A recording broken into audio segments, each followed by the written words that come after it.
محرم الحرام اسلامی کیلنڈر کا پہلا مہینہ ہے، یہیں سے اسلامی سال کا آغاز ہوتا ہے،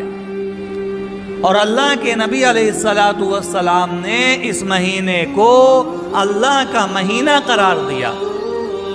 حالانکہ جو 12 مہینے ہیں وہ بھی اللہ کے ہیں، لیکن اللہ کے نبی علیہ السلام نے محرم الحرام کے مہینے کو اللہ کا مہینہ کہہ کر کے محرم الحرام کی فضیلت کو دوبالا کر دیا۔ اور ایک حدیث نبوی کے اندر اللہ کے نبی علیہ السلام نے فرمایا کہ محرم الحرام کے اندر، محرم الحرام میں جو روزہ رکھا جاتا ہے تو اللہ کا مہینہ ہونے کی وجہ سے 1 سال کے اس کے اللہ تعالیٰ پچھلے گناہوں کو معاف فرما دیتے ہیں۔